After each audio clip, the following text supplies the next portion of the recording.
Here we go. Okay. Well, and now we need to thank both Shambhala Publications and Sadra Foundation for making me do this. And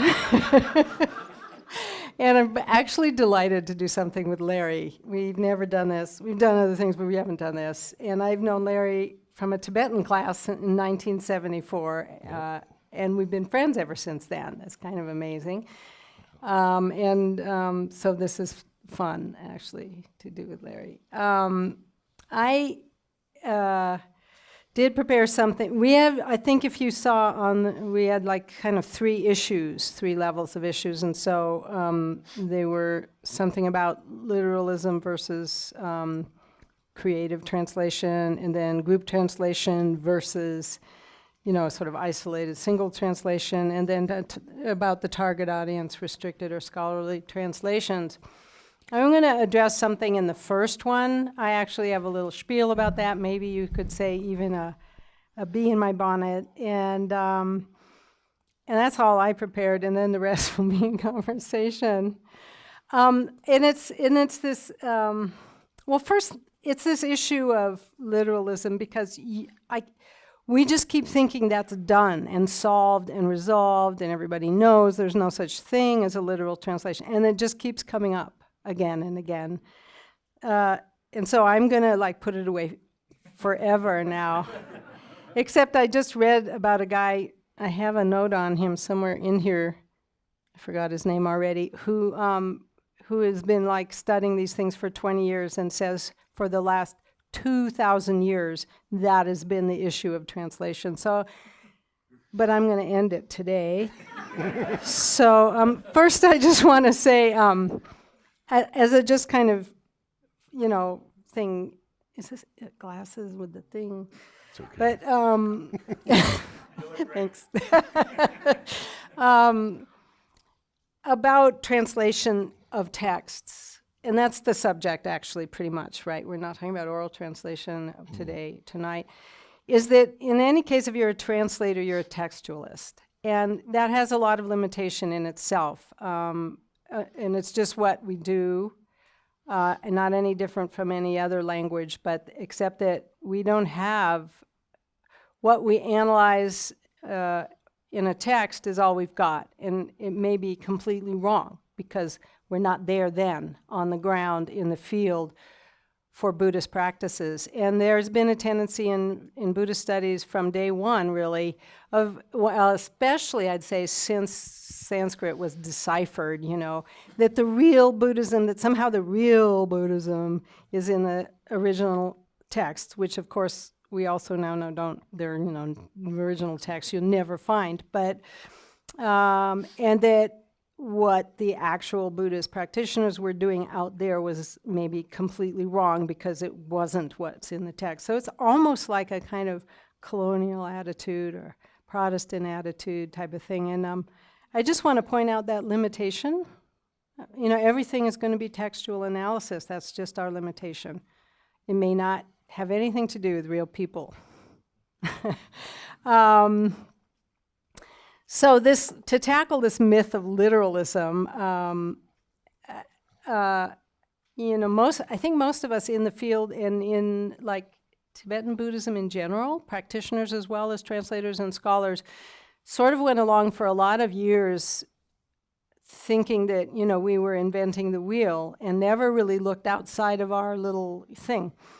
And then recently, because we've been imposed upon by all these things like translation conferences and stuff, we've had to look, and lo and behold, people have been talking about translation a lot over the last couple of millennia, and especially lately, seriously. And actually, Marcus made a kind of possible reading list if you're interested to read some of the other issues about translation that have come up. And a lot of them are,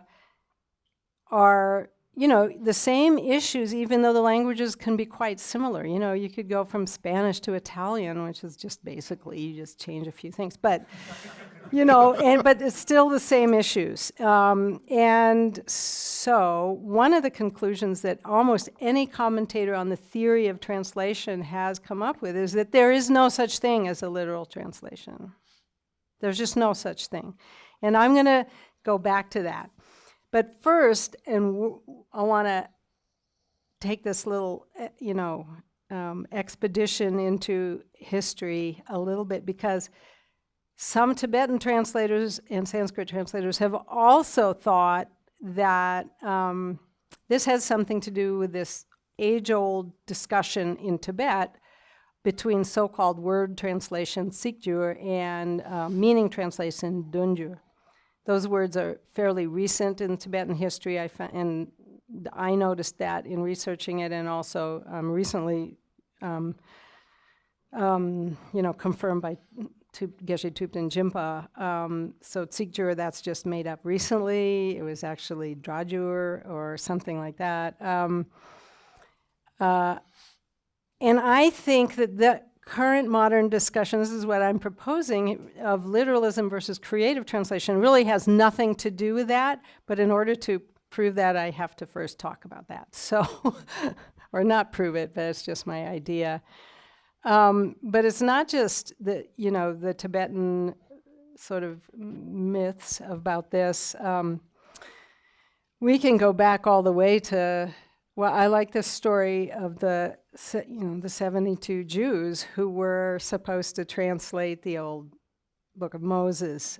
They were brought together, and this is a quote. It says, let's see if I can see it. This is found in the tractate, the Megillah of the Babylonian Talmud, and it said, quote, King Ptolemy once gathered 72 elders. He placed them in 72 chambers, each of them in a separate one, without revealing to them why they were summoned. He entered each one's room and said, Write for me the Torah of Moshe, your teacher. God put it in the heart of each one to translate identically as all the others did. So maybe some of you have heard the story of Sami Ling and the translation, I think was it 500 or 108 or something, translators, same story. They all translated separately a tract out of Sanskrit, and they all turned out identical. It's really interesting. 500 Tibetans versus 72 Jews, I don't know. Anyway, the interesting thing is that someone had a house with 72 rooms. But anyway, that is called the Septuagint, which means 70. So Woolston Fletcher, who you might remember, did this thing a little while ago, and he said they had to fire 2 of them so it sounded better. But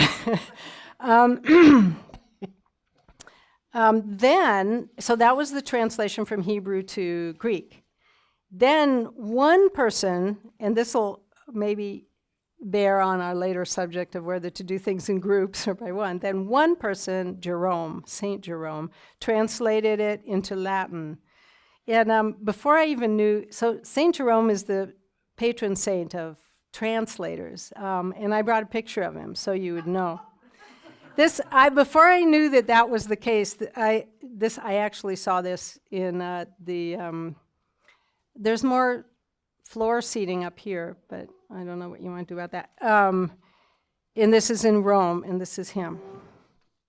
So I would have had a PowerPoint, but I was told I wouldn't be allowed.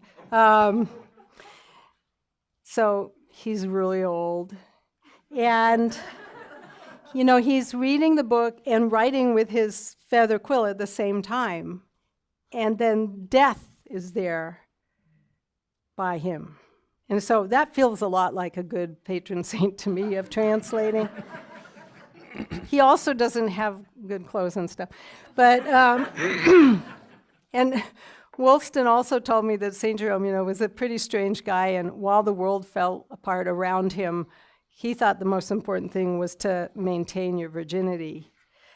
I don't know, maybe that's true, but so I first heard, what else did he tell me? Oh yeah, he told me, this is something else from Wilson. He said, who was a monk before, but Jesuit monk. The fact that the apostles and New Testament authors felt comfortable under the direction of the Holy Spirit in using the Septuagint should give us assurance that a translation of the original languages of the Bible is still the authoritative Word of God. So remember that. So then to go to the Tibetan issue, I first heard, so this problem of Dunjur and Sikjur, translating the meaning or translating the word, I first heard about it from one of my teachers, Chakta Rinpoche. And he was in discussion, I think, with Lama Tarchan and maybe, I can't remember if Nosha Kempa was there that year, Lama Sona, they were all talking. And what they were saying is this: the Galupas are burning the translations of the of the meaning translations. So I got really rightfully outraged when I heard that, and I went on a kind of rampage of, okay, everything should be meaning translation. Because at that time I didn't understand the full implication of the sort of sectarian, world that goes on like that. And I carried that around for a long time, and in fact I asked Trungpa Rinpoche, and I think you might have been there, but you probably don't remember it. No. But it was at his house. And I asked him, so what do you think? Is it Dunjur or Sikjur? And he thought about that for a while, and he said, well, I think you can do both. And but I never did know if he meant one can do both, or, me can do both. And so I still will never know. And I still kind of try to. So this is I'm actually arguing on the other side tonight because I just want to put this to rest, but I actually really do try and stick very close, but that doesn't mean word for word. There's just nothing like word for word.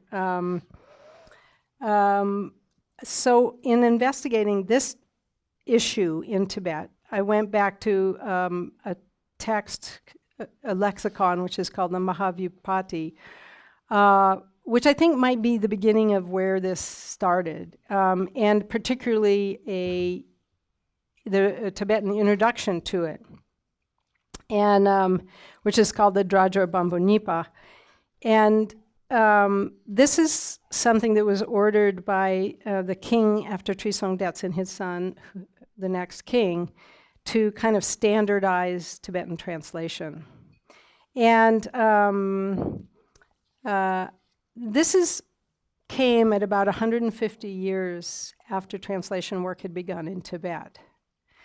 And so, they felt that there were a lot of problems. And I actually have a translation of that introduction to the lexicon, which I had to print it all out because it's sort of weird. It only prints out on, it looks big, but it only prints out like that for some reason. But it has both the Tibetan and the English. And so you all can probably guess what we now call the translations that came before the Mahavyutpati. What are they called? Yeah, and what comes after Ngajur? Nyingma. That was the problem. And so this is why I don't really like this old debate in Tibet, because I feel like it's really caught up in this kind of, attitude. However, this introduction to the Mahavyutpata, which the Mahavyutpata is just a list of words with the things that you can translate, and you didn't have any choice because this was an edict by the king. You mind if I read you a little bit of this? Is it okay? Okay. The king requested the preceptors from the West, so-and-so and so-and-so, as well as the learned translator so-and-so, and authors and others to translate from Indic languages into Tibetan the terminologies of the great and small vehicles, to define the terms and make a written word list. The decree was issued that, quote, one shall never deviate from this list and make it suitable for everybody to learn. And then there's a list of the problem translators. And they include some of the great translators, starting with Shantarakshita, which is sort of a surprise, you know. He's here, Acharya Bodhisattva, Yeshe Wangpo, Zangya Nyena, and so on and so forth, of the early translation. And it says, some of these were not in accordance with the Dharma text and the principles of grammatical theory. And, Drashindu is what it was called, not Sikjur. So they have been fixed, taking the literal expression as the main criteria. And then it goes on how you have no choice. And there's a great deal of detail in this, what you should do. Regarding the weight of translating the true Dharma, do not contradict the meaning and adhere to good Tibetan usage. That seems to contradict, yes? Doesn't it? I mean, it's not that clear. And then later on, there's so many pages here, and I just only wanted a few words from it, and I'm just too lazy. Later on, it specifically mentions that quite the opposite of what was going on here. Yeah, I can't find it, but I know what it says. That in the translation of the Tantras, the literal translations were all wrong. By translating the words of the Tantras, they missed the meaning. So it's not even as tight as all that. And I also have another edict. It's good, these edicts, you know, they're like, you probably have heard this. So then, after this, after the so-called fragmentation or dark ages, long Dharma and everything, and then the whole second spreading of the Dharma and the second translation efforts, one of the sort of ancestors, descendants of the kings, Lahalama Yeshe said, this is his edict, now as the good karma of living beings is exhausted and the law of the kings is impaired, because the empire fell, right, the old empire, false doctrines called Dzogchen are flourishing in Tibet. Their views are false and wrong. Heretical tantras pretending to be Buddhist are spread in Tibet. Village abbots, your tantrist way of practicing will shock the people of other countries when they hear of it. These practices of you who say we are Buddhists shall show less compassion than a demon of action, more avaricious for meat than a hawk or a wolf, more lusty than a mere donkey or an ox. Those who wish to be Mahayanist must accumulate the two kinds of merit and abandon the notion of grasping at that which is to be grasped. Must practice the 10 paramita, almsgiving, etc., must achieve all the practices of a bodhisattva, must accomplish the welfare of living beings through love and compassion. If you practice religion in this way, you will be Mahayanist. So that was the edict by Lama Yeshe, and after that he came Atisha, and really the first translator in Western Tibet, who marks the beginning of the new wave of translation, which was Atisha, and Rinchen Zangpo, his translator, and then there's another one in the east, Smriti Jnana Kirti. So everything from him later in the east of Tibet and from Rinchen Zangpo in the west of Tibet onwards is considered new translation. And supposedly they're sticking to this Mahavyutpati. So what was the result of all that? Translations from Sanskrit to Tibetan, basically, here's the Sanskritist, so I don't know Sanskrit, but I can instantly tell if I'm reading a text that's been translated from Sanskrit. Why? Because the Tibetan is so terrible. It's not anything a Tibetan would ever write or say or possibly understand. So it kind of means that it's good if you know Sanskrit to read that Tibetan, but then why would you? Why why not read the Sanskrit?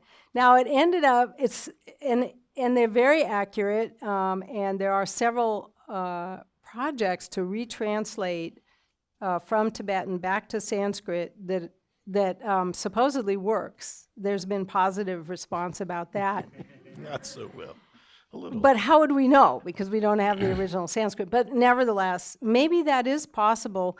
And it ended up being a really good thing for, historical purposes, since so much of the Sanskrit originals were lost and not lost in Tibet. So that, in that case, it was a very good thing.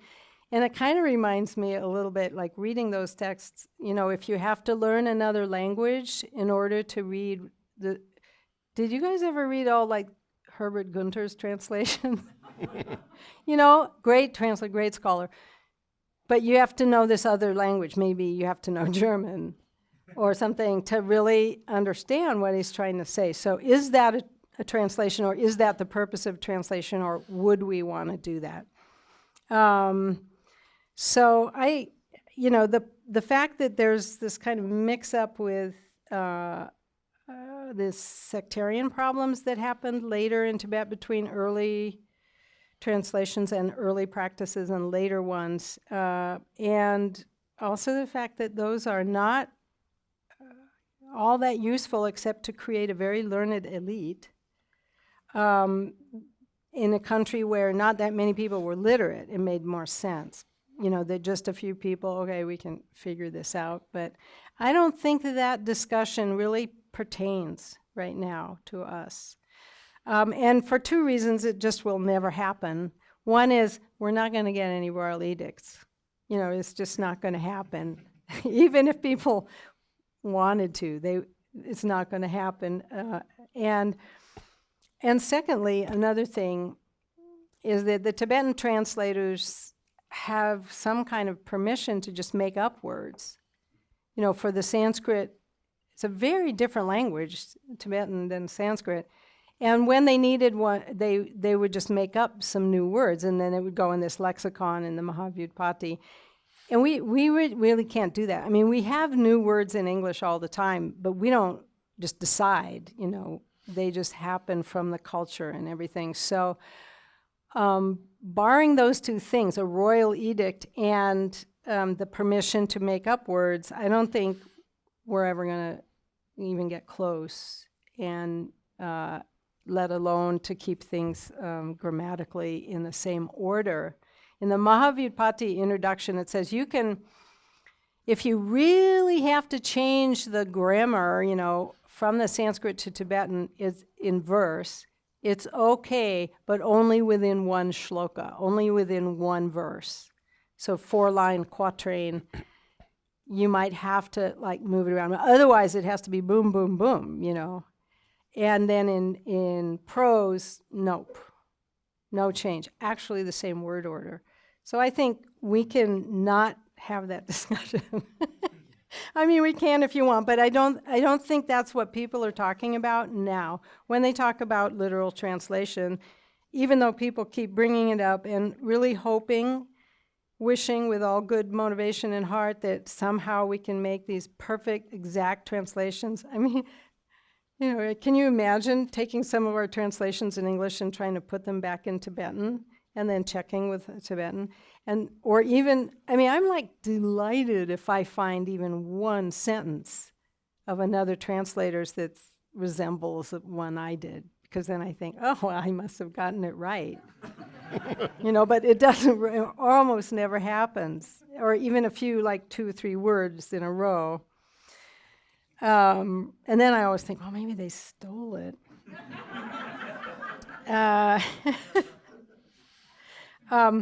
There's a great book on translation by Sakya Pandita. He was, big on talking about translation. It's called Dharma's Gatekeepers. It's Gold, something Gold. Jonathan Gold, thanks. And but he says the official choice to prefer reflective authenticity, reflective back to Sanskrit, authenticity over target language comprehensibility would prove a decisive factor in the development of later Tibetan intellectual traditions, and that is certainly true. And from another article I found that's called "Do the Tibetan Translations of Indian Buddhist Texts Provide Guidelines for Contemporary Translators?" well, I'm going to say, my answer is no. But this author, Gaffney, says the great, no, he didn't say that. He said, the language that was evolved for this translation process has been called an artificial language in that it is very literalness, grammar, vocabulary, and style. It is totally alien to any of the indigenous written Tibetan styles. The result is a language that could not easily be read by a Tibetan who is not familiar with the vocabulary and syntax of this specialized translation language. So it was George Steiner who said, over some 2,000 years of argument and precept, he wrote, with perceptible frustration, the beliefs and disagreements voiced about the nature of translation have been almost the same. So, now to the present a little bit. There's a book, David Bellows, some of you met him last time we did that translation conference. It's called, Is That a Fish in Your Ear? He has a whole chapter which is called The Myth of Literal Translation. And I just have a few words from him. He said, words taken one by one obscure the force and meaning of a text, which is why a word-for-word translation is almost never a good job.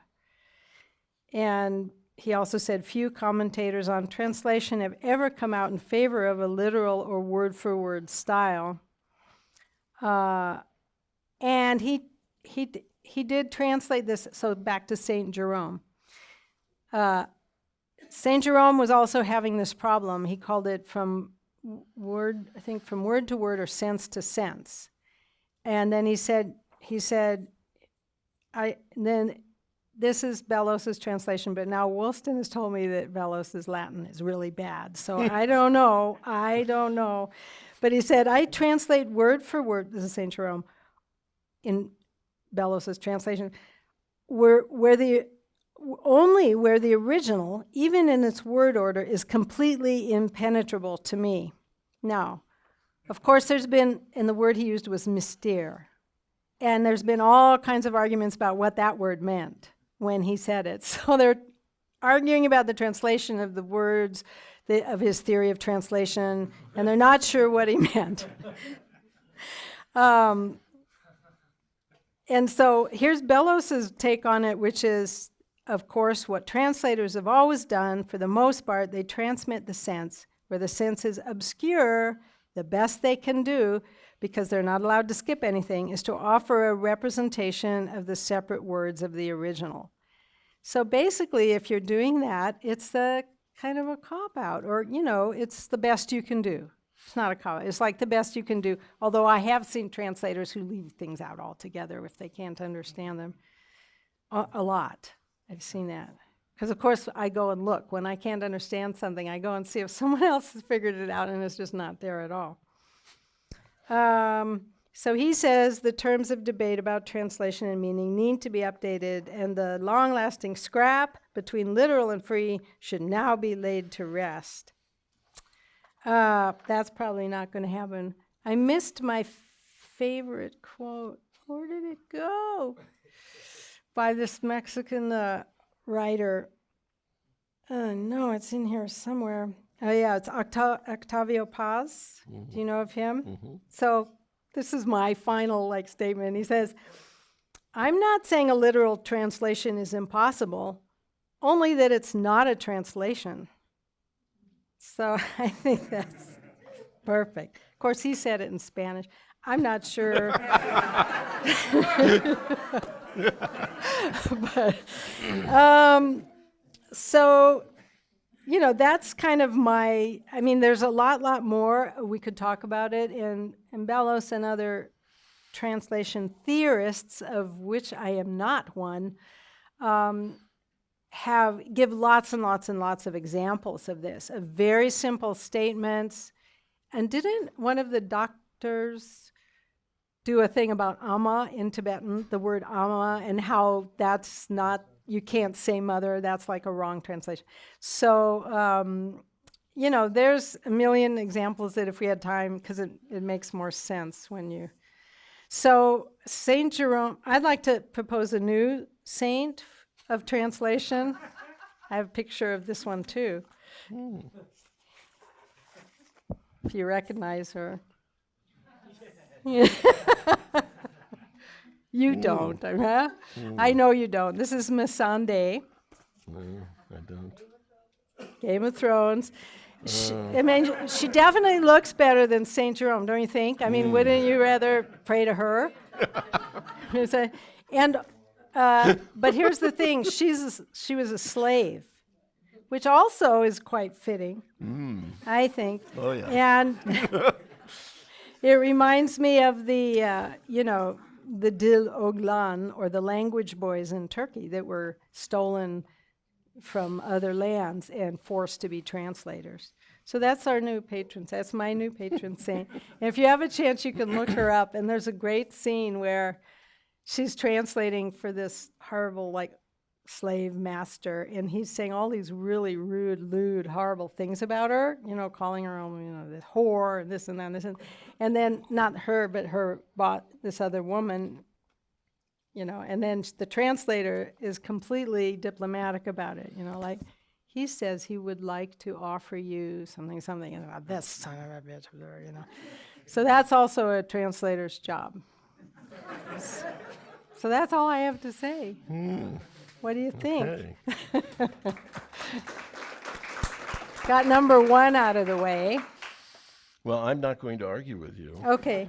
Yeah, you better. Because I agree with all that. And I'm not really all that interested in that topic. Well, you don't It's have, an academic topic, really. Practically speaking, I don't think it has a lot of relevance. But, for example, I want to talk about the group process of translation. Yeah. That's my topic. Sarah was going to deal with the first question. going to do all I the knew rest. I would agree with her. But it is worth noting, I just want to say a couple little things as someone who has studied Sanskrit some, but I'm not a Sanskrit translator. I'm not competent really to translate from Sanskrit. It's really difficult. But whenever we have worked on Tibetan texts that we have Sanskrit so-called originals, we will try to read them. And it's really interesting to do that. It's not easy. And we have to choose which text are we going to translate, because they are often at least a little different. They're always a little different, and they're sometimes completely different, sometimes missing things or different things. You mean which edition of a text? Well, if Is you that what have you more meant? than one. No, Oh, I actually mean, okay. and one of the problems here, which Sarah kind of mentioned briefly, is that we have a wealth of Tibetan texts, and we do not have nearly as many of these texts from the Sanskrit. They're mostly gone. We still have hundreds of them, maybe even thousands, but we certainly don't have most of them. So when we don't have the text, we have no choice but to rely on the Tibetan or maybe Chinese and others. And in those cases, as Sarah explained, a lot of the canonical sutra, they call it sutra Tibetan, is very stilted. It's very artificial. It is the most classical of classical Tibetan. And you can approximate what might have been in the Sanskrit. Verbal prefixes, for example, are slavishly translated into Tibetan particles, which then have whole different meanings, because in Sanskrit, sometimes the verbal prefix does a lot, and sometimes it does nothing. You have to know the Sanskrit. With Tibetans, who were translators, they knew Sanskrit. They knew what to do with them. And they, for one reason or another, decided to slavishly reproduce them, even though the Tibetan becomes misleading as a result. But because of that, there are some sort of clues to be able to reconstruct the Sanskrit as a result of that. And that is, to some degree, possible. And I've never tried to reconstruct a Sanskrit text. And I've heard that some are fairly successful, but it's hard to believe it's that accurate. And I have read some articles about how horrific it is, in fact. And the myth, it really is a myth, that Tibetan translators were amazing because you can then translate back into the original. Well, I agree, they were amazing. I don't think there's any question what they accomplished is amazing. A humongous amount of work and of very high quality, but it's not perfect. Far from literal, can't be. We know now, you've proven, it can't be, and it isn't. So, but it is really interesting and useful that if you have a Sanskrit original and you're working in the Tibetan, our committee, the Nalanda Translation Committee, long ago kind of just decided we would translate to Tibetan because that for us is a living tradition that has, in some cases, people who actually know the text in question, and there's no living tradition of Indian literature. You know, it's a big break from about 1200. That's it, gone, done. Nobody alive anymore. Even though there are lots of panditas and Brahmins that know Sanskrit well, might be helpful, but they don't really know this literature. So we decided we would translate the Tibetan with reference to Sanskrit, and when there are differences, what do we do? And it's always painful and difficult, and there isn't a rule. There were a number of interesting examples I didn't bring with me, and it would be too boring to go through, but where sometimes the Tibetan you would normally read in one way, but if you look at the Sanskrit and see, it really doesn't mean that. However, perhaps the Tibetan could be read the way the Sanskrit is, it's just unusual. In those cases, we use the Sanskrit, kind of interpretation or meaning because the Tibetan supports it, even though you would never know that if you didn't know the Sanskrit. So that's an interesting, when we encounter that. I think that's very cool. However, we have no idea if the Sanskrit that is extant is actually the original that was translated. Big question. And very difficult to ascertain. So, enough, if you don't mind. Let's move on to number 2. Oh, I thought that was number. No, Okay. that's not number 2. Okay, go to number 2. So number 2 is about how people work. Do they work in a group? Do they work alone? Well, I represent a group that works in a group, but we do most of our work alone. Because that's the way everything has to happen. I mean, how could you, you don't want people sitting around, too distracting to really work together through the whole process. So I thought it would be helpful, maybe interesting, to describe our methodology as a group style of translation process. Individually, usually, one of us will be the sort of main translator of a text. We will draft it alone, doing our best to come up with some kind of a translation, knowing full well that it's going to go through many other iterations with other people. So at least in my approach, I don't work that hard on it because I know how much it's going to change. But you want to do your best.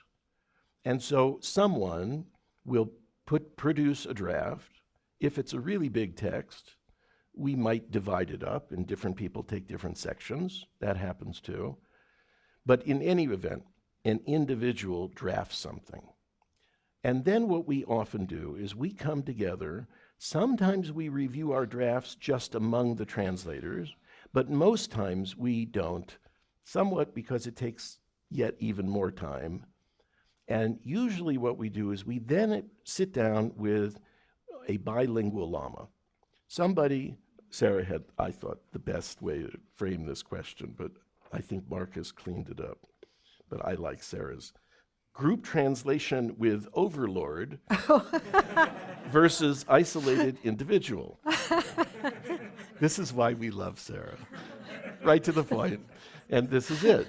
Do you have an overlord or not? We did, and we do, sort of, not like we did, but at any rate. So we come together with a bilingual lama, a lama whose native language is Tibetan. Hopefully they're learned. Hopefully they're a good meditator. They have some experience of meditation, especially if you're working on meditative texts and not philosophical texts. And we read the text, we read our draft to that Lama word by word. Usually the Lama is reading the Tibetan.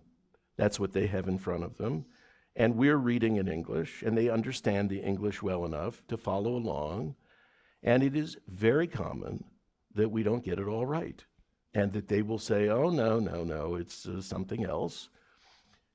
And there begins the process of correcting the draft. We ideally like to have, I would say 3 or 4 people is ideal. 1 person is not enough in our process. It's too hard to keep track of everything when it really is only 1 person. It is incredibly helpful to have at least 2. I prefer 3 or 4. Once you get beyond 4, too many minds, too many cooks, but sometimes that can be useful. Certainly with Trungpa Rinpoche, we sometimes had 7 or 8 people. Most of them were often quiet, but not always.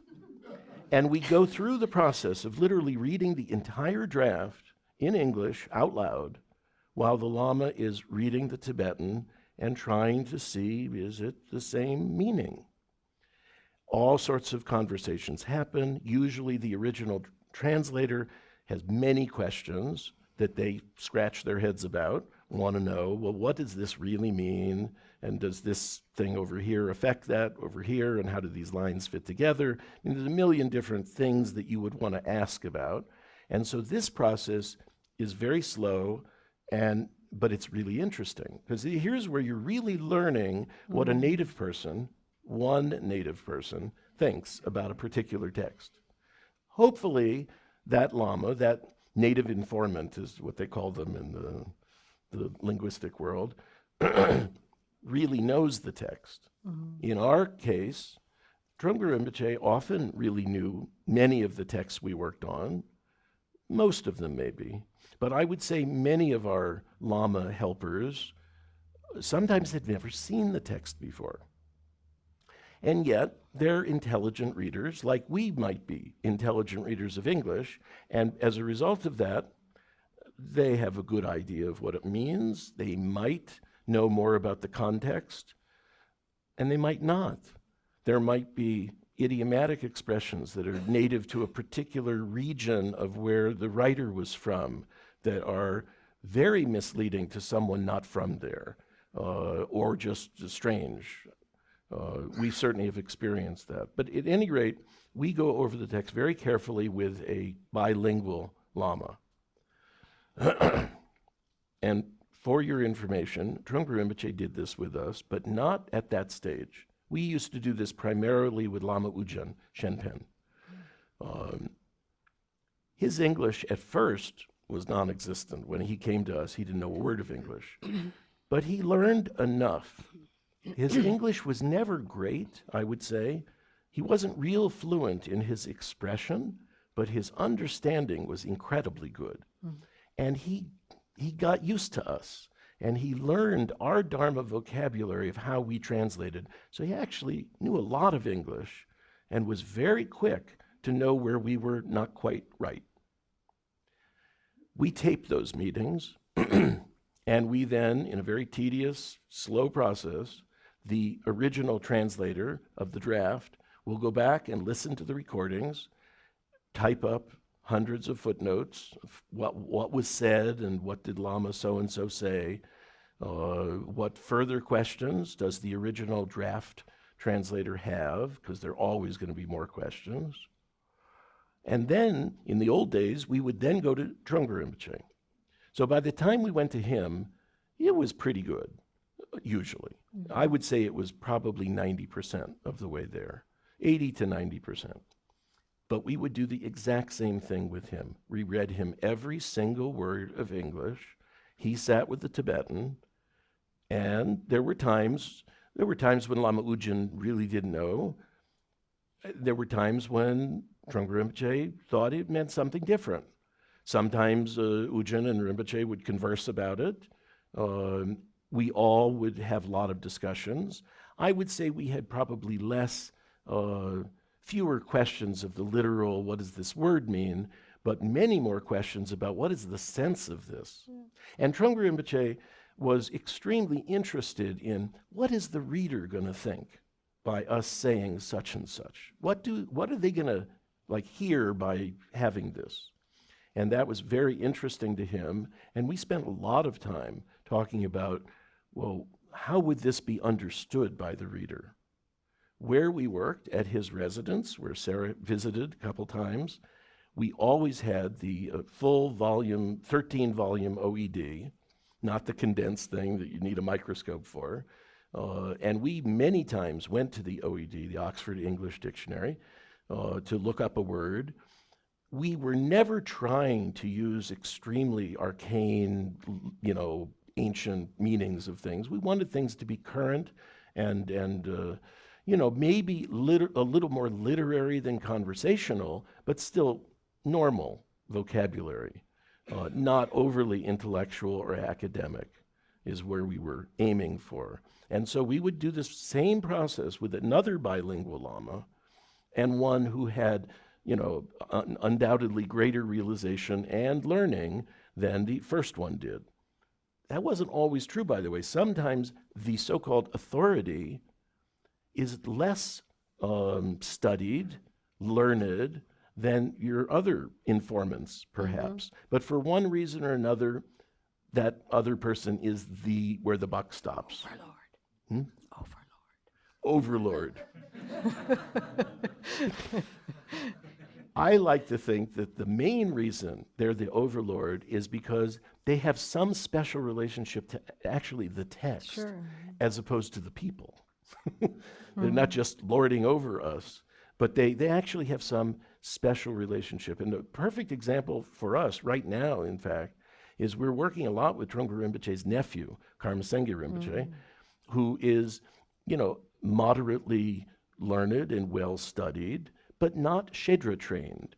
He didn't have the benefit of that. He grew up in communist China. There were no Shedras in his youth. He got as good an education as he could, and he did pretty well, considering. He's very well practiced. He seems to have a lot of real understanding of the Dharma.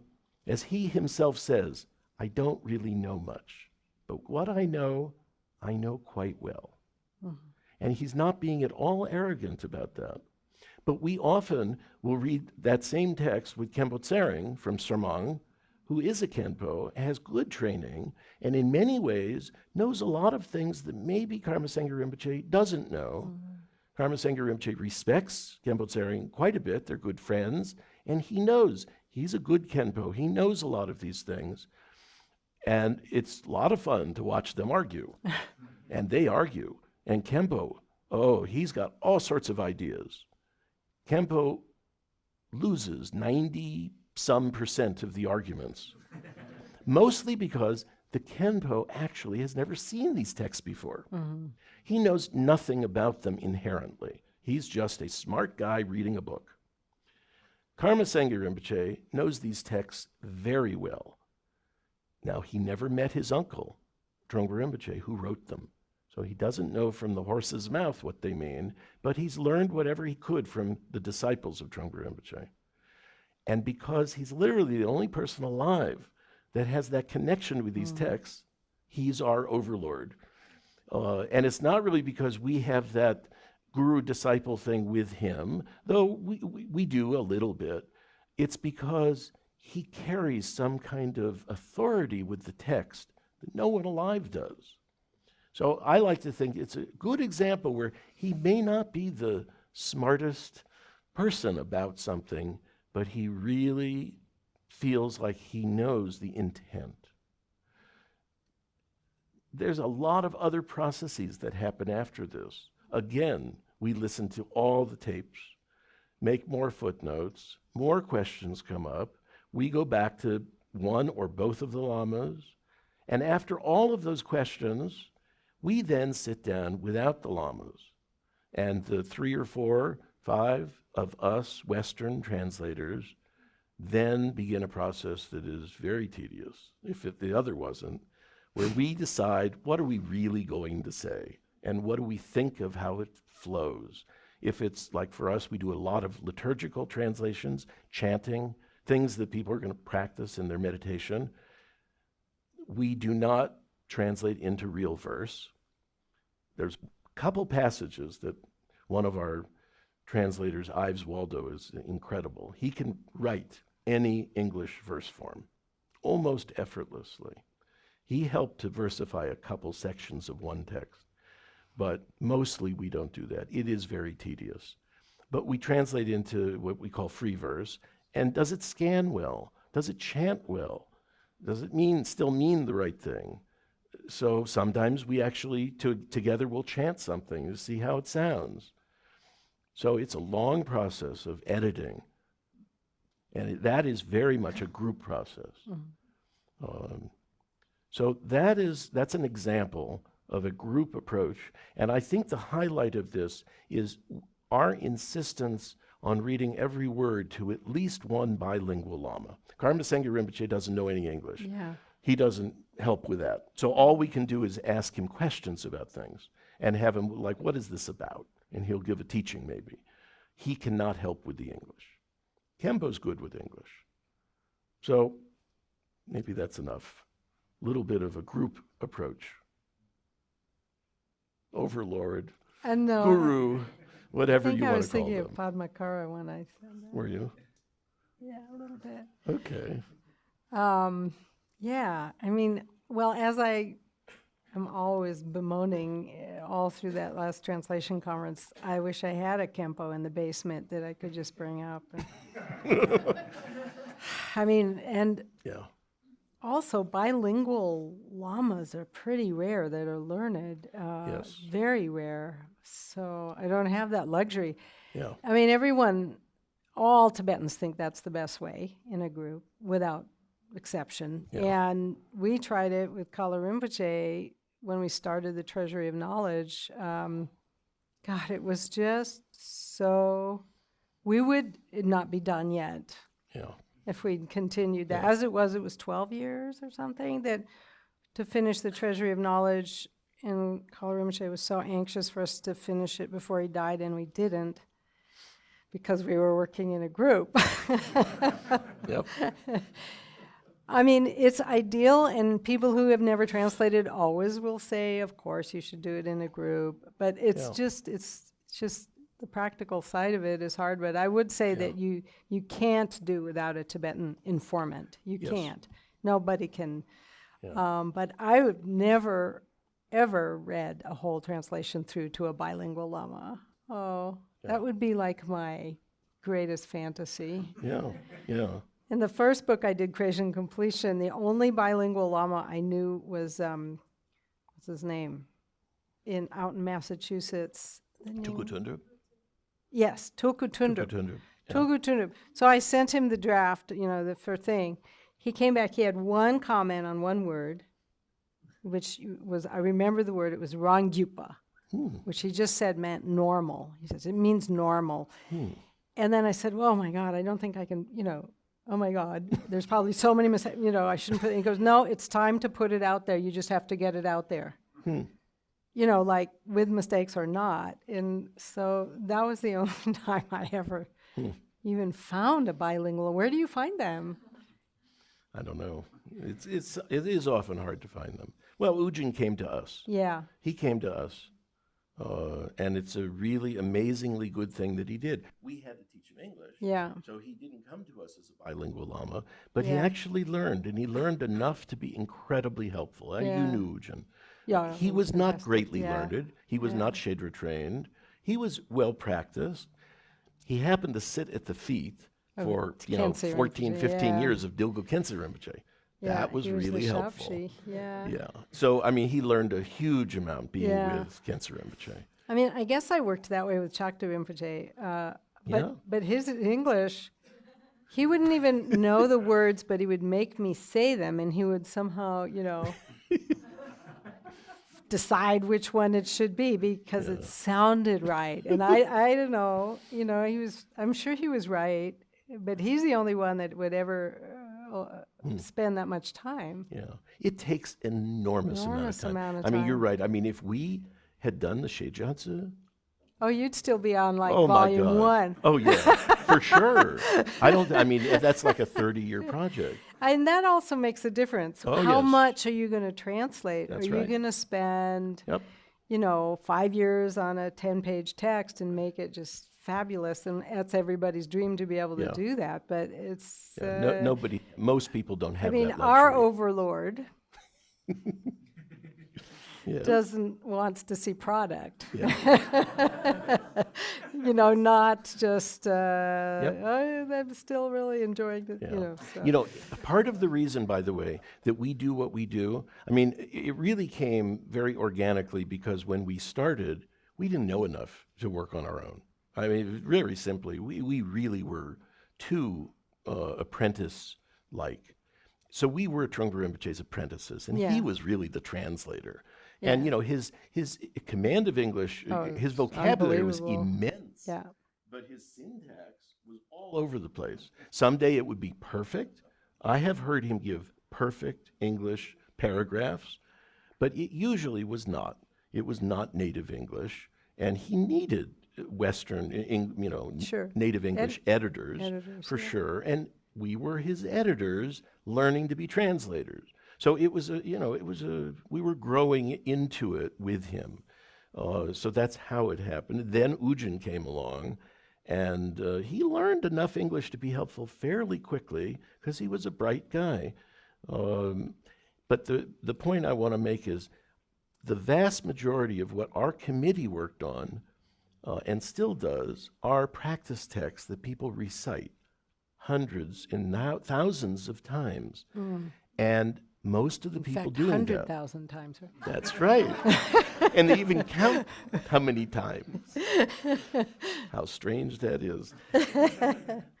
And because, 99.999% of those people in at least the Shambhala community do not know any Tibetan, this is all they got. Yeah. They have no other resource.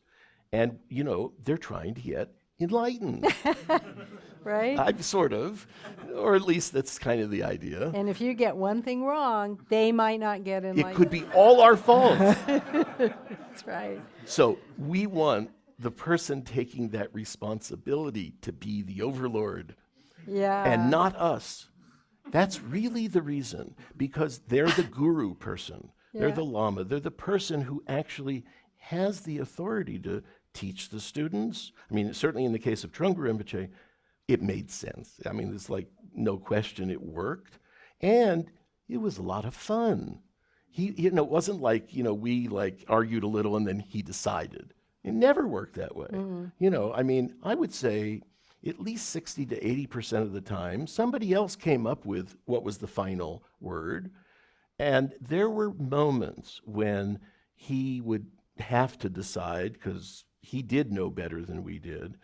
And, it was interesting. A couple of our members would disagree with him. And he loved people disagreeing. That was not a problem, and we would argue. But at some point, you got to kind of finish it. And if you left the meeting and you still were kind of bothered by this, what do you do? Well, when Dilgo Khyentse Rinpoche came the second time to North America, one of my colleagues asked him that question. What do you do when you're in the meeting and you disagree with your guru? With whom you have this very important relationship. And Khyentse Rinpoche said, well, he's the guru, but you should not in any way ever give up your intelligence about this. You should kind of maybe file it, or I don't know what he said. Footnote. Yeah, keep it in mind, and after the meeting, think about it more.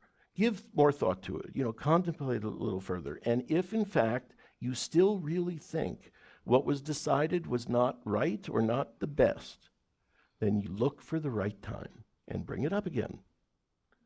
Don't just let it go. So that's pretty good. And I thought they were very wise, and we have done that.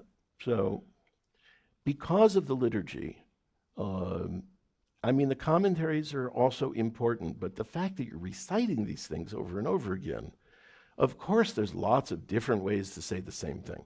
Everybody's got their style. We have a particular style. It's not an issue of right or wrong. It's just stylistic. But if we make mistakes, we want to be corrected.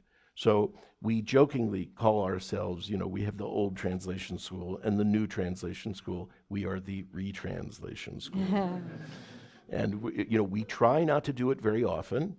Some of our public thinks we do it too often, but in fact, we really don't. It's very, we give it years before we make corrections, unless it's really serious, then we'll tell them right away. Because sometimes people have memorized these things, and when you change it, it's like, why did you do that? But we do have the history. The long run is the most important. And, once we were working on a fire puja text for the Vajrayogini practice, and Rinpoche had come to a Vajrayogini feast for the very first time after about 2 years of his students doing this practice. He had actually never witnessed his students practicing. We learned it mostly from His Holiness Karmapa's monks, who happened to be visiting at the time in 1977. Well, Rinpoche came to a feast, and after that, during our translation meetings, like every 5 or 10 minutes, he would say, "Now, why did you do such and such?" Now, it wasn't about the words. He had been the translator of the words. It was more the ritual. Yeah. You went with Anjali, or you held the Vajra this way instead of this way, or I don't know. There were a lot of things we did that seemed odd to him. And we said, well, sir, maybe we could go over this with you. Like, let's go over the whole text, and you tell us the right way. And we did. We then spent about 5 weeks from cover to cover, the whole practice, and we changed an enormous amount of ritual because it was different in the way he was taught, and we learned a lot about the meaning, which the monks never told us. So it was really, really profitable that we did this. Well, one of the translators was extremely disturbed by the fact that we were making all these mistakes, quote unquote, and he said to Rinpoche, some of us have been practicing this for years. 2 at the most. Wasn't that long. How should we think of our mistakes that we've been making? And Rinpoche, over his glasses, I suppose you could regard it as sacrifice. So, all right. You want to talk about being an individual translator? Oh, well, I mean, there's not much choice. I mean, that's something, I'm not a proponent of it particularly. Although I was going to ask you, well, how do you have a style among, say, 4 or 5 people? That's I mean, that's one thing. And again, group translations, the downside is that it gets kind of brought to the lowest common denominator, like the word, because we worked, the beginning of Treasury of Knowledge, we worked as a group. We worked in a whole bunch of groups. It was a whole big scene, about 5 groups for every table at Virokense's monastery in Bodh Gaya, and Kalarimse kind of overlording it, and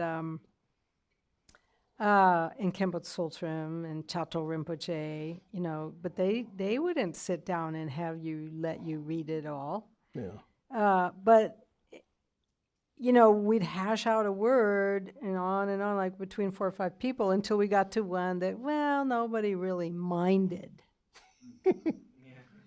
It's not that anyone really liked it, it was that nobody minded it. And if we could all agree not to mind a word, then we'd use it.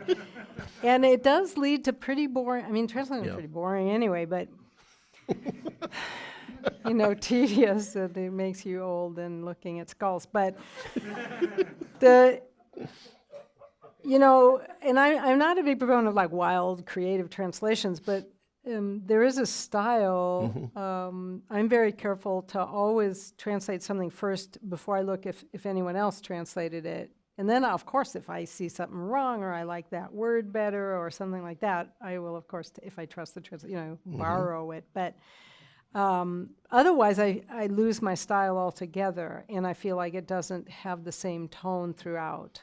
a thing, which can make for, Yeah, yeah. I mean, a lot of our so-called style is the fact that we've done this with some of the same people for decades. yeah, That helps. yeah, And that we inherited, like a lot of the style, I mean, we're all practitioners. We're not scholars or academics or people who kind of look at Buddhism from a distance. We are interested in this, so we practice it. And I mean, I've practiced a tiny bit in Tibetan, but not much, because I really wouldn't understand what I'm doing. I don't know Tibetan well enough for it to be fluent in my understanding. So I know I've internalized our translations, even if some other people, not myself, were involved in the particular text. So that helps in creating a group style, because we've said the same thing, many times. But it is true what you say, that there is, I wouldn't call it, I don't think we've ever done what you just described of like finding the word that was, everybody could say okay. It's never that. Right. I've never experienced that. wow, It's always, this one would be bad. People argue about which one they like, but they each like this one or this one, and we almost always choose one of those. We don't go to something else just so that Joe didn't get it as opposed to David, So we usually will choose one of those. but who's the we that chooses the It's usually the group. It is not usually an overlord. so you still have to hash out Yep. which one of those ones that Joe and Fred or something all Yep. like. Yeah, and there are normal human kind of political dynamics, power dynamics, where, well, if Joe got a couple, then maybe David will get a couple, and those things happen. And sometimes you think, no, wait a second, that's totally screwed up. This is Dharma. This is not about Joe and David and who's really, gets their yayas with this and that. Or is it? But we're aware of that, and that's Yeah. why ultimately something else has to cook. But the one thing that I have noticed is that there is sometimes where one person might have a turn of phrase, or not an understanding, but like a turn of phrase that is like really brilliant or really cool, and the group may ruin it. That does happen. That, in fact, I think is the one main negative about group.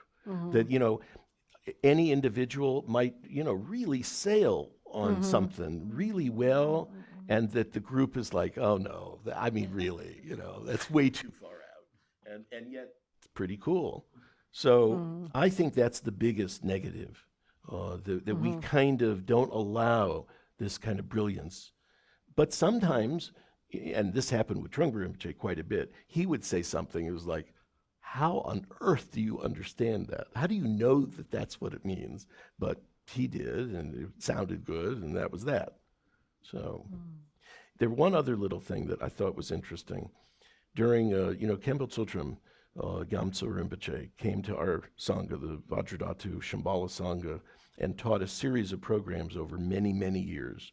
And the first one, in 1991, at Shambhala Mountain Center, RMDC as it was then, he asked one of us, Scott Wellenbach, one of the longest serving members of our group, to teach his translators how to work as a group. You were probably there. Now, Scott, I have to say, I do not know anyone who is more kind of egalitarian in his approach, fundamentally. He's Jewish, but he was really raised a Quaker. And he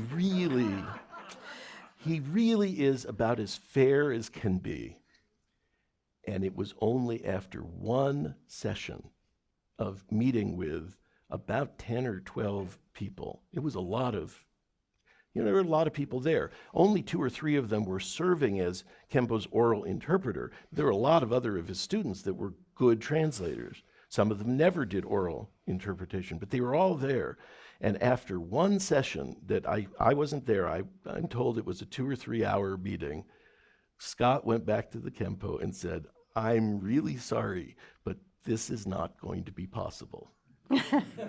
There is no way that this group of people could possibly do what we do. And I would contend it's mainly because two things. Number one, they all knew too much. They didn't grow up knowing very little. Yeah. They already knew too much, and every translator has really strong opinions. I don't know anyone who doesn't. So that's the one thing. And number two, they didn't have a bilingual overlord. Yeah.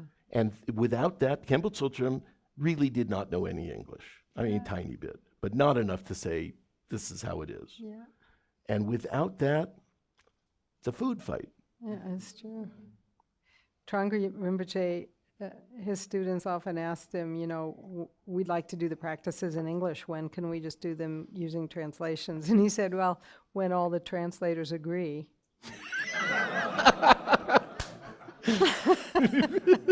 And I mean, he really felt that that's a possibility because his learning about the Tibetan translators. But Yep. so we should address number Okay. 3 and then open it up for questions. So what is number Larry. 3? Okay. Um, Restricted. Well, or in-house translate. Well, you've talked about, you're almost there. Yeah, I mean, there isn't too much more to say about this. As many of you know, the Nalanda Translation Committee is primarily focused on translating for its own community, practices that they're doing or commentaries to support those practices. Yes, we've done a couple books that are really public. Marpa. Yeah, Life of Marpa, Reign of Wisdom. It's embarrassingly long ago. I mean, it's, 30 some years ago. Right. We haven't had time to do much of that because the community's needs in the way of, what is required from the Tibetan literature have been immense. A 3-year retreat program took a while. That was a 6-year project to translate enough of those texts, and some of them were already done. And we revised them at least 3 times, as people used them and pointed out, what does this mean? And, we revised things. So we really translate for a very in-house group, and I dare say a fairly sophisticated group in terms of their knowledge of Dharma. They may not be scholars, but they are practitioners and they have studied the Dharma, and they're tough. They want to know, what does it really mean? And we don't even consider that these books are going to be published by Shambhala Publications because they're not supposed to be. Now, that's another big topic. Big thing, yeah. Big, interesting topic. So for us, it's kind of limited. And as a result, we have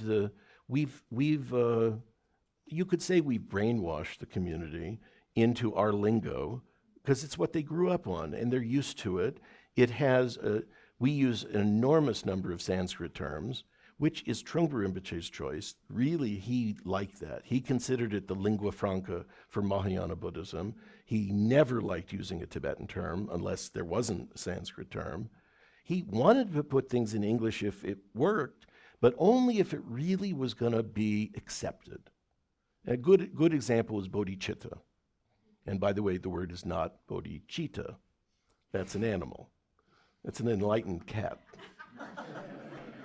Bodhicitta, it could be translated in many different ways. Heart or mind of awakening, enlightenment, a lot of different decent translations.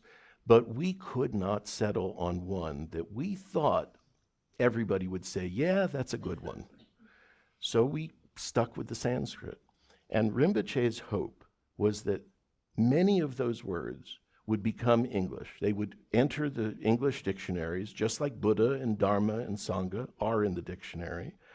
I don't know how many Sanskrit words are in the OED or whatever else, but he wanted more of them.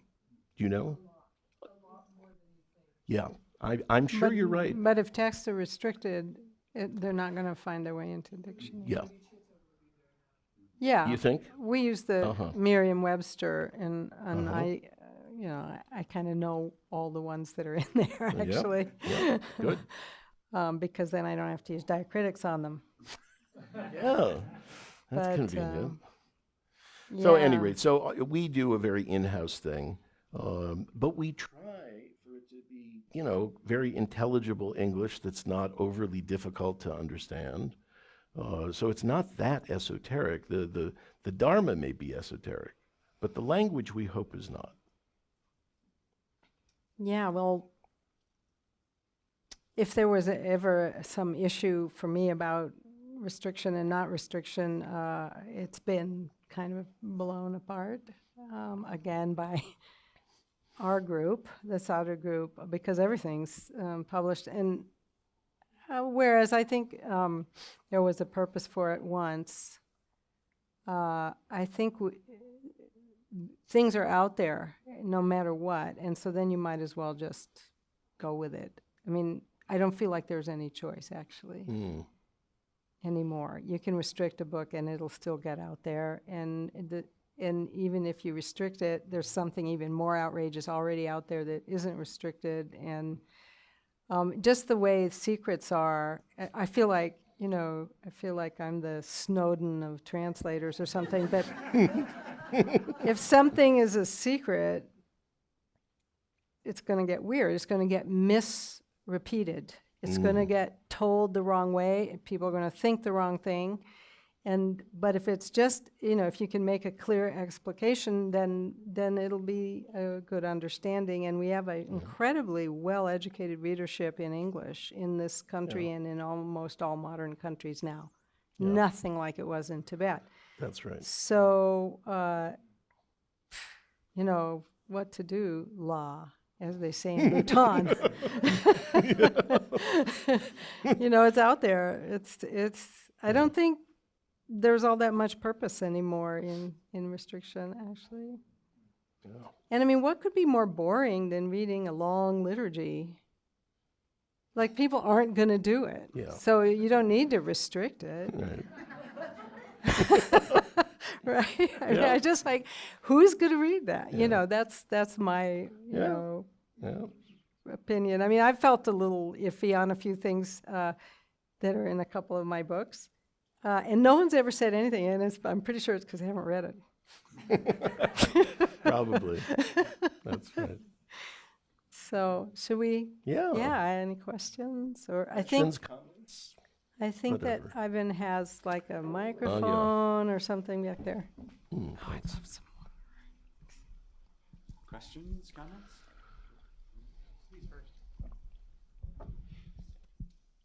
Y'all were just talking about the restricted and all this kind of thing. Could you say something about the idea of things being self-secret? Like, yeah, you can publish this in English, but like you said, kind of, you're gonna sit down with this thing and somebody's gonna read it, and like after 3 days, they're gonna be like, Yeah. Yeah. The only harm I've ever, and this was many years ago now, and I haven't heard of anything for like 30 years or something. A few, one or maybe two people I heard of who read like Tibetan Yoga and Secret Doctrines, and way back, and then tried to do weird yoga breathing stuff, and kind of went crazy. So only that stuff can be, if someone tries to do that based on a book or based on a bad translation especially, that could be harmful. There's nothing else I think that could be harmful. And there is, in the so-called higher teachings, what do they call this now? The non-dual teachings, which is hilarious. But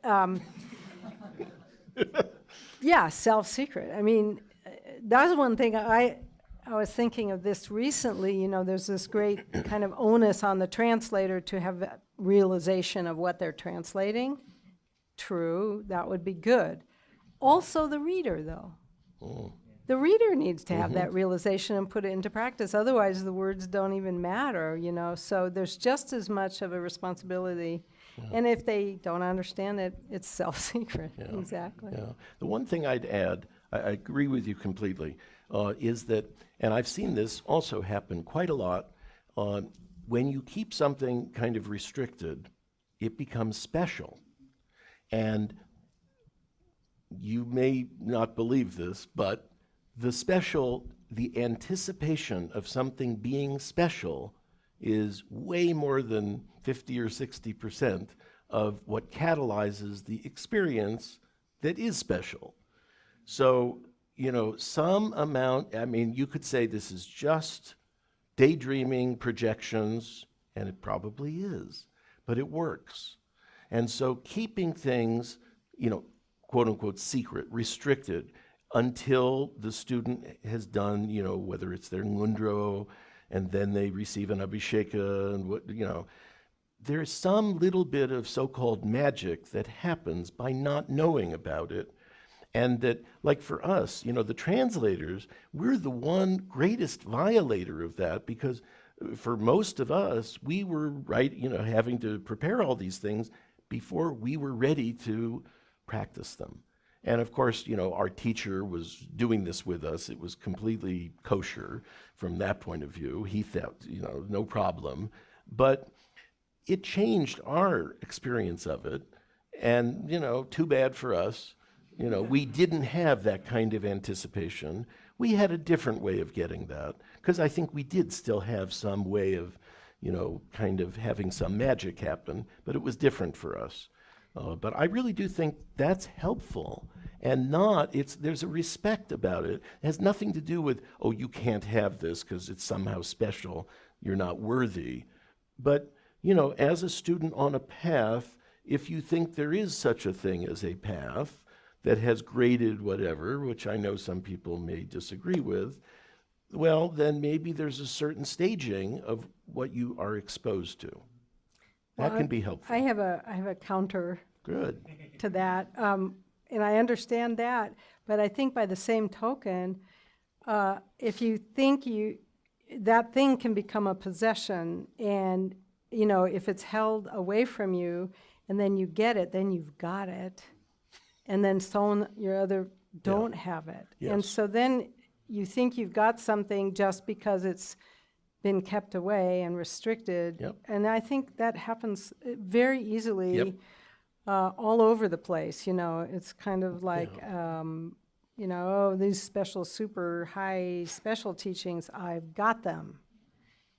And then you aren't honest with yourself about, but did you really realize them? Because it's enough to have got them. Similarly, like if you do 100,000 something or other. So it's like, I did 100,000, but did you really get it? And I mean, that's the problem with counting things. So counting, another whole topic. Yeah, but Big topic. I think there's things that you feel like you can possess that are special. There's a problem there. Yeah. Just like thinking of yourself as special. Yes, I completely agree. Yeah. So that is what also happens, and you got to deal with that. It's a big problem. Yeah. So, just a quick comment and a question.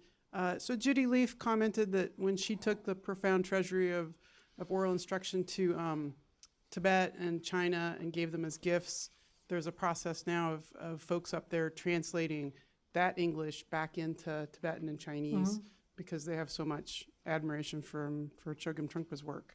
So what do you guys think of that? And that is just kind of a fascinating thought. Yeah.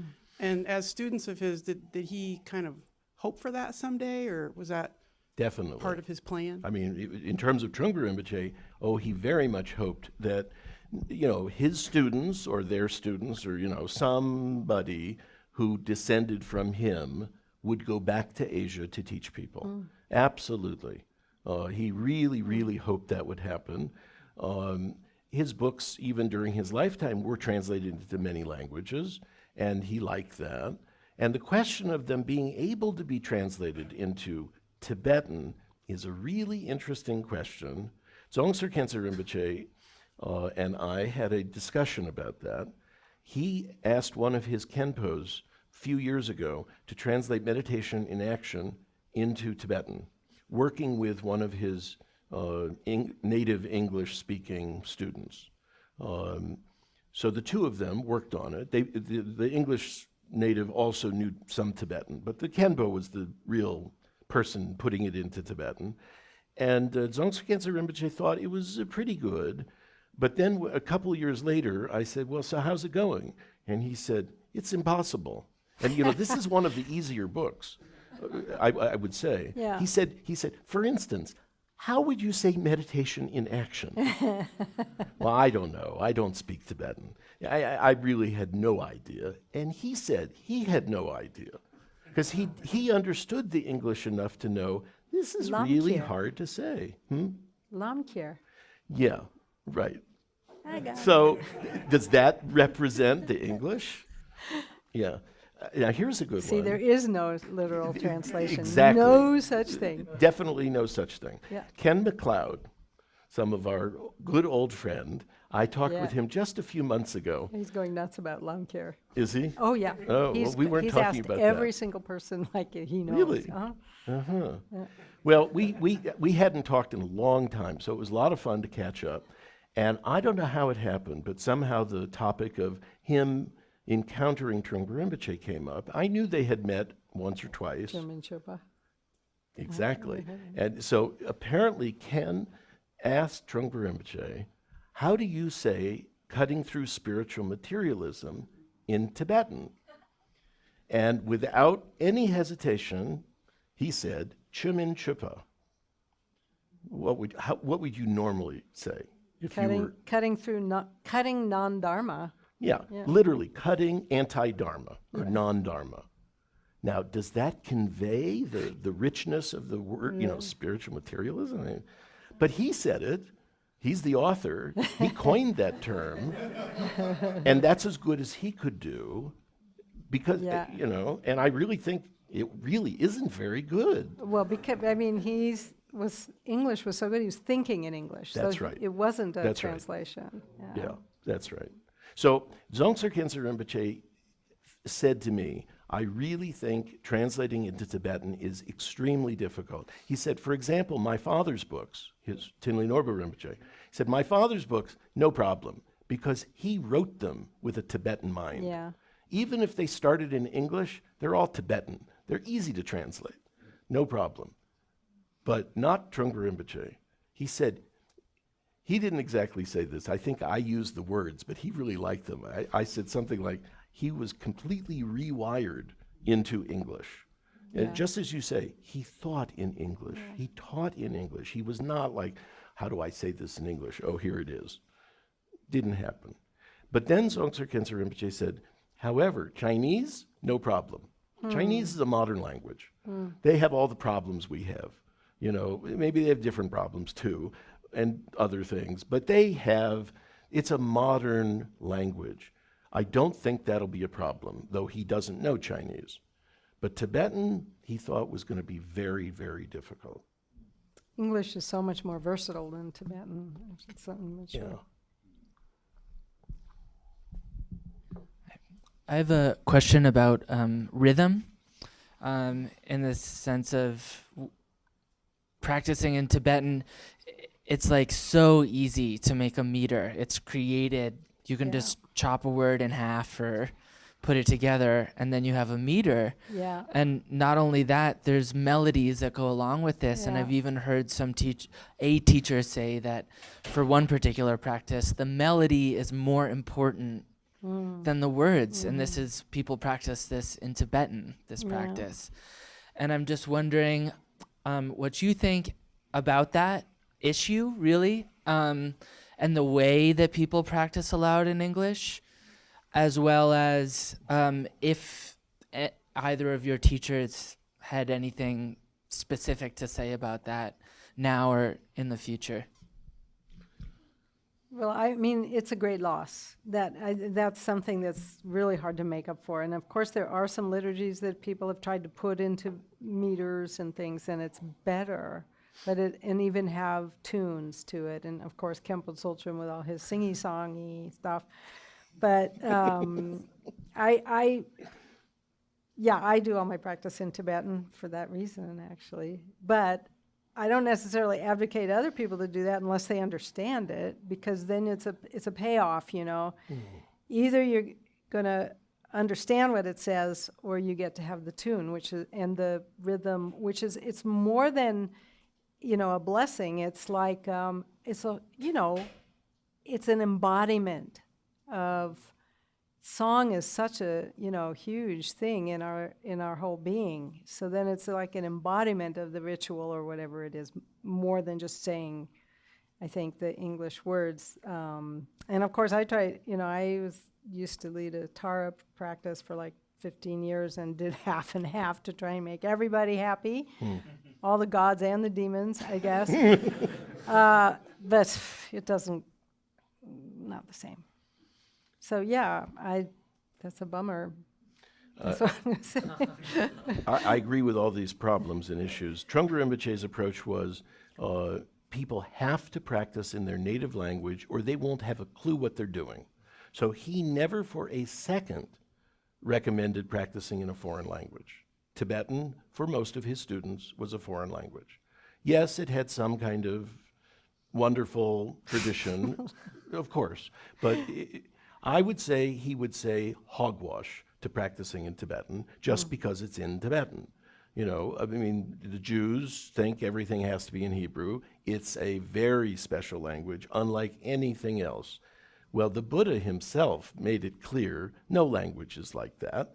It's Sanskrit, Samskrita, perfectly constructed. Yeah, that's the whole trip with Sanskrit. But the Buddha didn't teach in Sanskrit. Yeah. We know that, so he taught in the vernacular. What language did he teach in? We have no idea. But he probably taught in lots of different languages because he walked all over the place. And there were lots of different languages in India, like there still are. So Trungpa Rinpoche wanted us to set to music 2 passages in the Vajrayogini Sadhana. So we gave it to Ives. Ives took it in the bathtub and figured it out in one night. And it was great. And we had to then massage it. We had to really work with it for a good several days to then make sure we didn't sacrifice any meaning. We had to add a line, I think one line, because it just didn't work. Because English is like twice as many words as Tibetan usually, sometimes more. But I mean, Ives is amazing at this. And it worked out pretty well. And then I said to Rinpoche, both then and years later, would you like more of that? I mean, Ives can do it.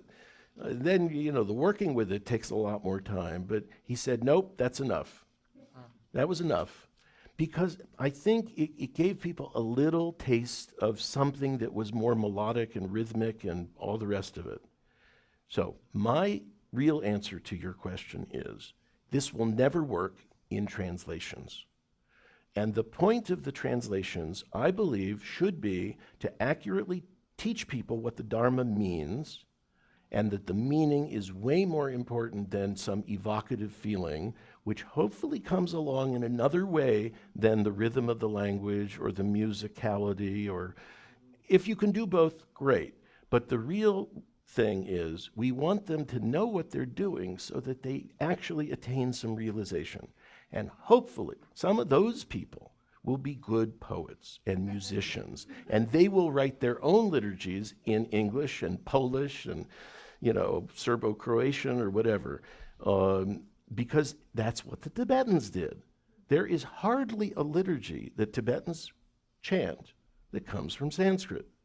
Yeah, there are a few, but I would say 90-some% of them are indigenous Tibetan compositions, not translations. So I think our job is just like for a little bit of time to grow some siddhas, and then turn them loose on the language and let them write beautiful English that is wonderful verse. Ginsberg and I had lots of fun talks about this, but I could never get him to finish his Gundro. I kept praying for him to finish Gundro so that we could give him the Vajrayogini Sadhana. God knows what he would have done with it, but it would have been fun. So that's really how I feel about this. I never talked to Trungpa Rinpoche about that. I don't know what he would have said. Clark? That way.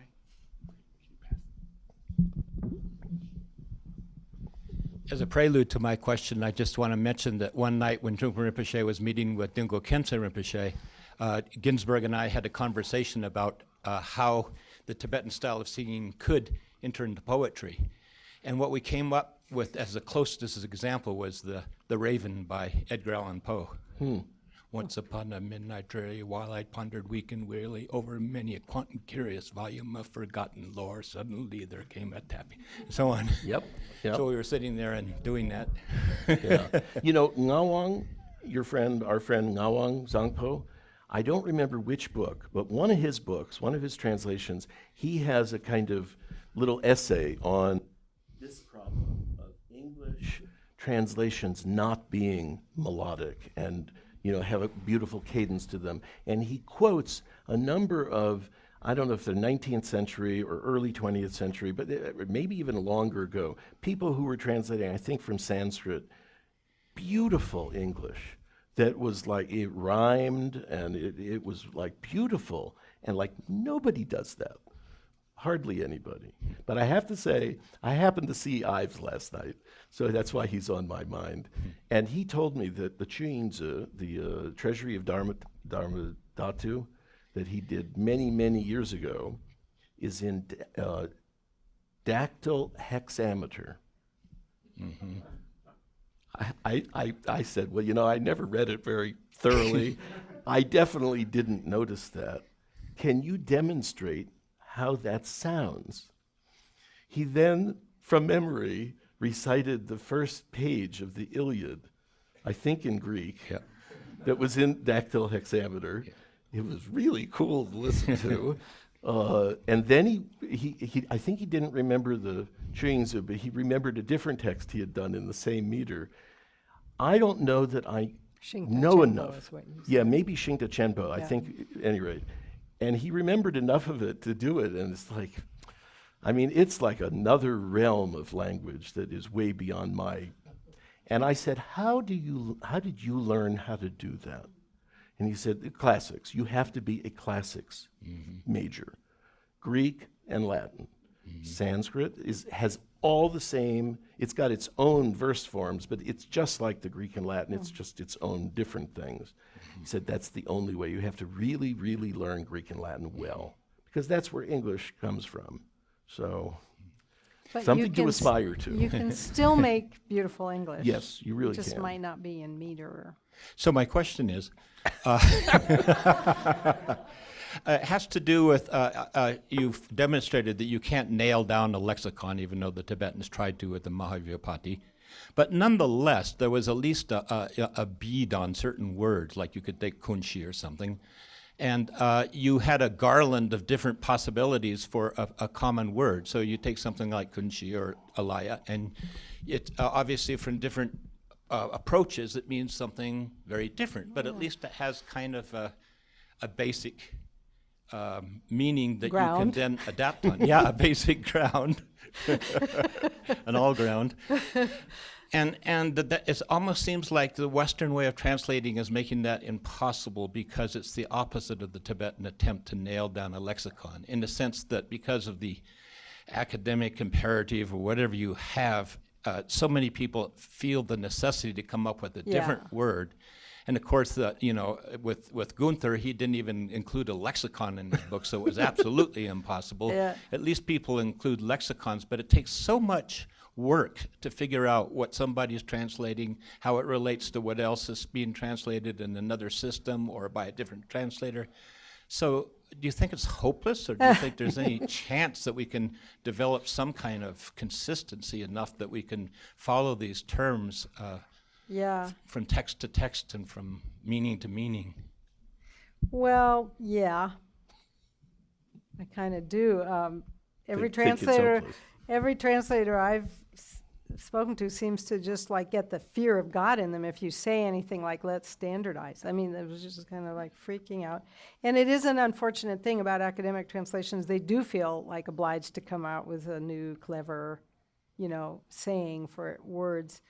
On the other hand, it sounds like, Clark, you're still trying to always relate back to what the Tibetan is.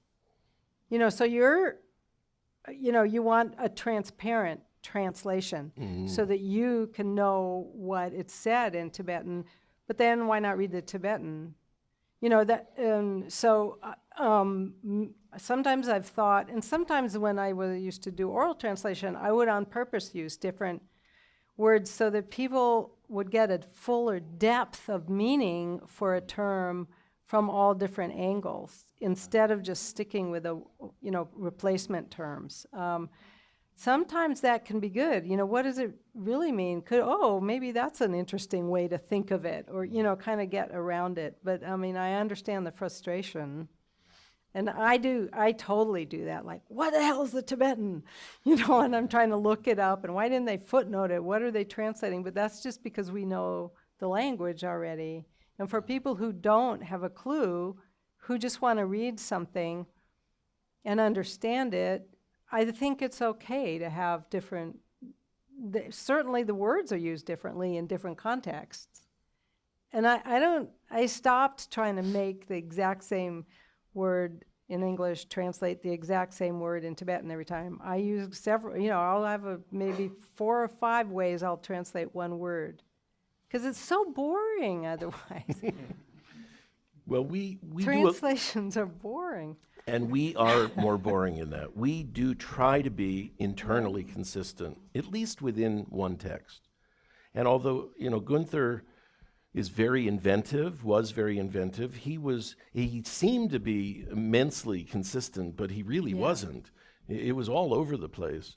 One of the books that Shambhala published that I'm embarrassed to say I was the editor of, Matrix of Mystery, the only thing I felt I was successful at was getting him to put in the Tibetan in parentheses after configurational complexity.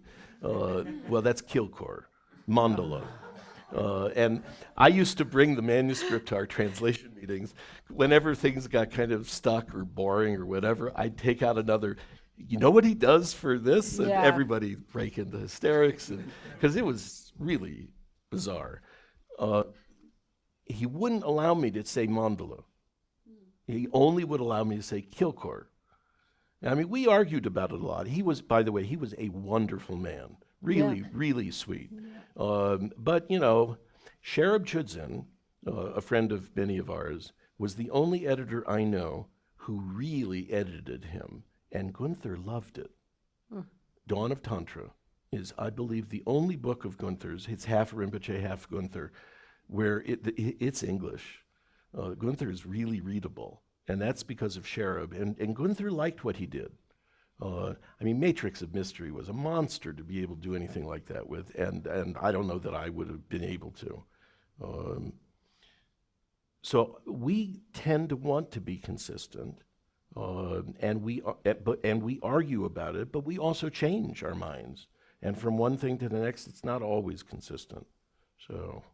Yeah, and of course with technical terms, it needs to be consistent. I don't think anyone, One of the things, I wanted to say earlier, one of the justifications for us using Sanskrit terms and other maybe peculiar things, the way we get away with doing that is we said to ourselves, well, if we're going to do that, we have to have a glossary in the book so that you can look and see, here's what bodhicitta, some little thing about it, so that it's not just some foreign word to a new reader. So glossaries can be very helpful, and they're very different than the footnotes. And you need footnotes too for certain reasons, but glossaries actually can be fascinating to see. And there are many translators that do that. I think that's a very helpful way of standardizing things.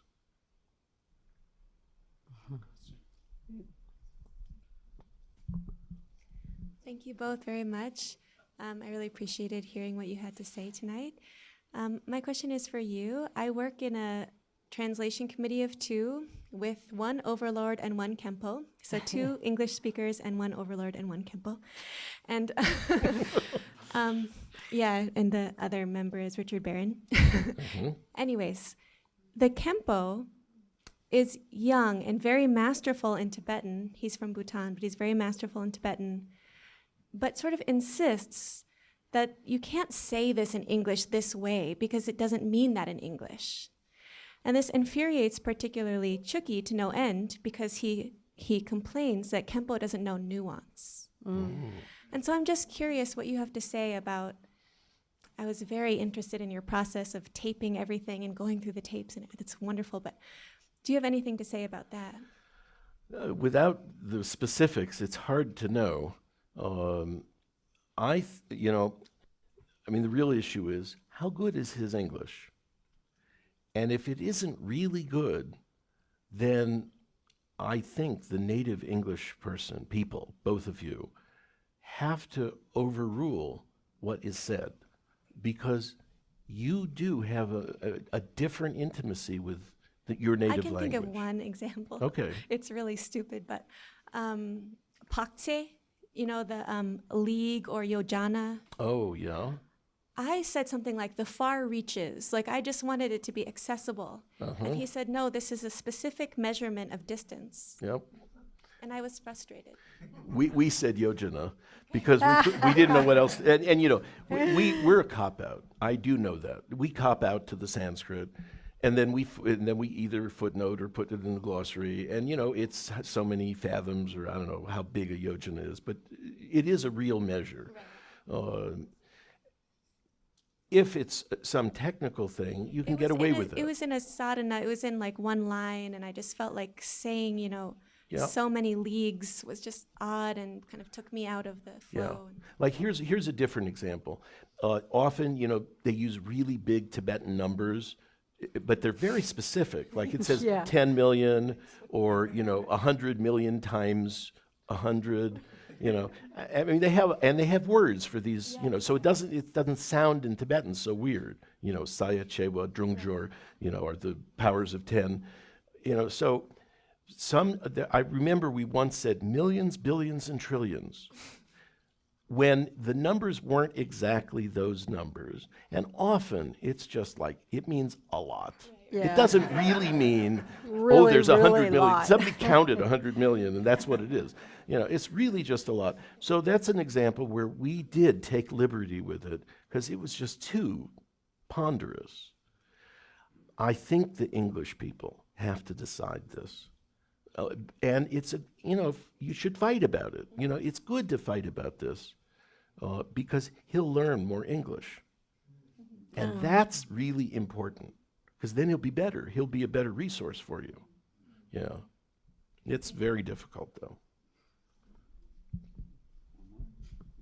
Thank you.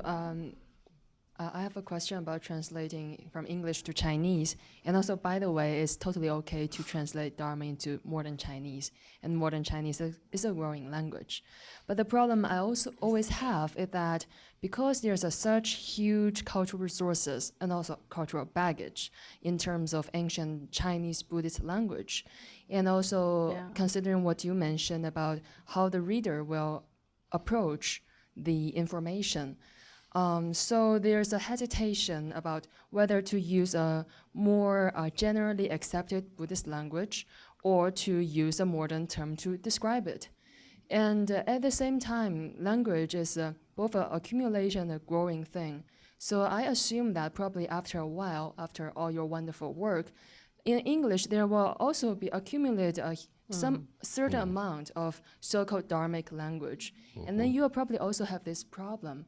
So I'm... I can't wait. I only have to wait a couple thousand years. We'll see. But would you like to just provide some insight on that? Thank you. You want to say anything? I think it's the same. Yeah, I understand you have the old language already there. Actually, in English, we have the similar problem, but not with Buddhist terminology, but with terminologies of different kinds of sciences, let's say. Currently, a lot of people will put sort of psychological language from our culture into a translation. Previously, they would put, say, Christian language in, and it's very hard not to do that. Most of translations always become obsolete very quickly. I mean, I would say everything has to be retranslated every 50 years. Herbert Gunther said every 20 years for English. And he said that. Yeah. Which is kind of bizarre, but interesting. But I mean, the biggest problem every translator has, and I think it's this, is who are you writing for? Who's your audience? And if it's scholarly, or Buddhists who are familiar with the old Buddhist language of China, then you use that. But if you really want to reach a more modern young one, then you can use a modern version, except that knowing that will become obsolete quicker, because modern language changes so quickly. And sometimes it can make it sound a little bit superficial. You have to be careful. In fact, my favorite language, I'm going to do a whole paper on this, but my favorite language for Dharma would be totally 60s language, American 60s language. And I have a reason for that, not just because I liked it, because the whole movement here, that whole subculture was focused on the spiritual and actually on spiritual experience, and actually developed a language that worked. Now it sounds silly. We can't use it because it sounds so dated and silly, and yet it was the perfect language. And now our culture is really not interested in spiritual, and so we don't have a very good language for Dharma anymore right now in terms of idiomatic translation. And here's a perfect example of that. I never knew you felt that way, but the word guru is a poetic term in addition to being a teacher. But when you talk about meter in Sanskrit, the syllables, we say long and short in English, but in Sanskrit they say guru and lagu. And those literally mean, guru means heavy and lagu means light. So it's a very 60s term. Heavy. He's so heavy. He's my perfect. brother. Can you get, oh good. And the definition of guru comes from that. Someone who is heavy with good qualities is the literal definition of why, But what did the Tibetans do? They didn't go anywhere near that. They were completely not literal. They said Lama. Mother Superior. How's that? Yeah. So I was wondering how the issues you've discussed, and this may have a lot to do with the first one, literal and so on, how treasure texts might differ in terms of the issues that they present. Yeah. Yeah. We work with a lot of them, and I would say mostly we don't do anything different. It's mostly just more Tibetan that we put into English. The main exception to that is the Sanskrit, and this is I find this very frustrating because I kind of think it's ridiculous, but it's common that Tibetan texts preserve a very corrupt form of Sanskrit because there's a big distance between the old people, the translators in the Tibetan tradition who knew the language, and then later authors or discoverers of Terma or whatever. So it gets corrupted, and pretty significantly so. But Trungpa Rinpoche, most of the time, preferred that we just leave it the way it is because it's Terma. So we do. And we might footnote it so that a person understands why we've done that, but there is something special about the Terma. About the mistakes in Terma. Exactly. Interesting.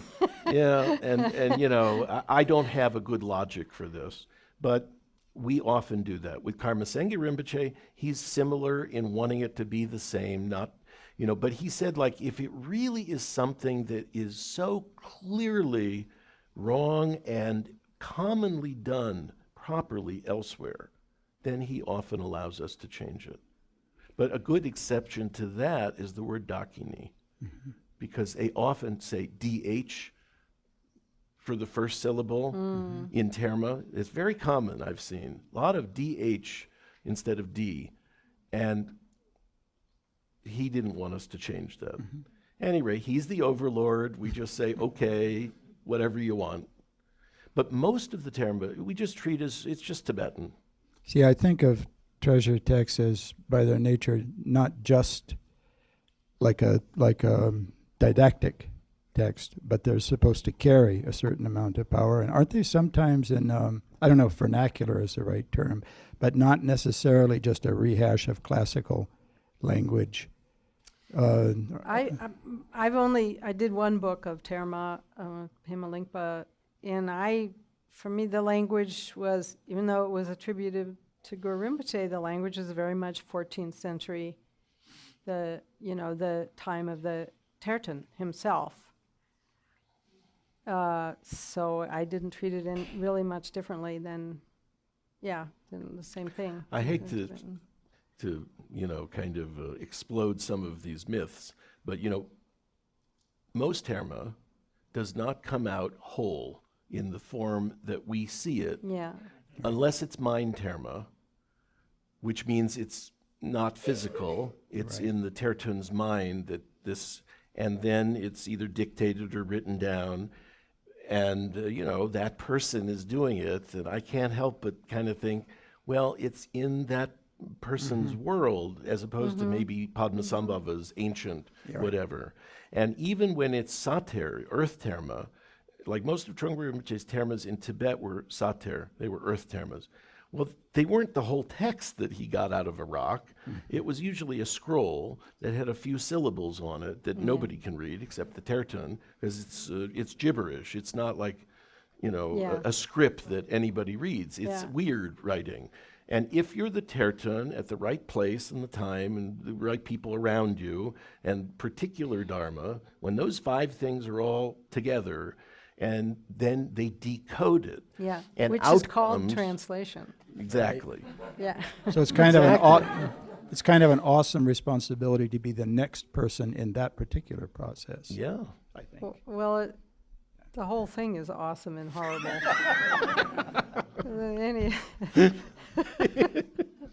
Special translator hell.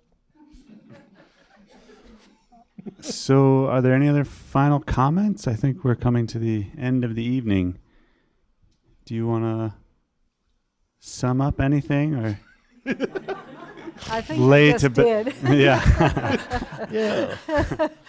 Yeah, it's a lot to add up. All right. Well, thank It's you. really hard. I just do want to say that. But we really hope, you've got a lot of people here who are translators and aspiring to be. Thank you. We need your help. Yeah. So I'm really glad you're doing this.